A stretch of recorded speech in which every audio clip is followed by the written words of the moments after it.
எண்ணாகம புஸ்தகம் 13வது அதிகாரம் 1, 2, 3 வசனங்கள். கர்த்தர் மோசேயை நோக்கி, நான் இஸ்ரவேல் புத்திரருக்கு கொடுக்கும் கானான் தேசத்தை சுற்றி பார்ப்பதற்கு நீ மனிதரை அனுப்பு, ஒவ்வொரு பிதாக்களின் கோத்திரத்திலும் ஒவ்வொரு பிரபுவாகிய புருஷனை அனுப்ப வேண்டும் என்றார். மோசே கர்த்தருடைய வாக்கின்படியே அவர்களை பாரான் வனாந்தரத்திலிருந்து அனுப்பினான். அந்த மனிதர் யாவரும் இஸ்ரவேல் புத்திரரின் தலைவர்கள்.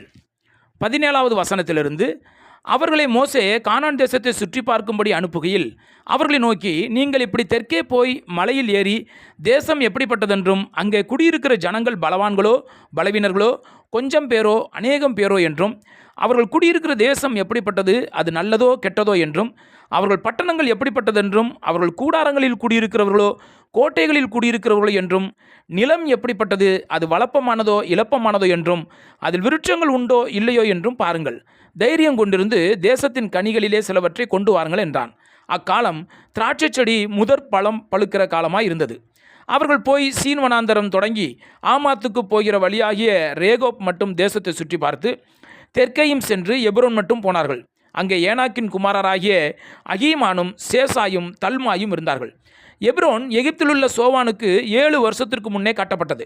பின்பு அவர்கள் எஸ்கோல் பள்ளத்தாக்கு மட்டும் போய் அங்கே ஒரே குலையுள்ள ஒரு திராட்சை கொடி அறுத்தார்கள்.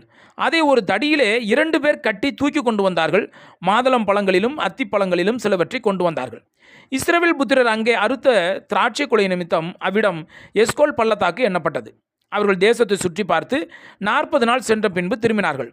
அவர்கள் பாரான் வனாந்தரத்தில் இருக்கிற காதேசுக்கு வந்து மோசே ஆரோன் என்பவர்களிடத்திலும் இஸ்ரவேல் புத்திரராகிய சபையார் எல்லாரிடத்திலும் சேர்ந்து அவர்களுக்கும் சபையார் அனைவருக்கும் சமாச்சாரத்தை அறிவித்து தேசத்தின் கனிகளை அவர்களுக்கு காண்பித்தார்கள்.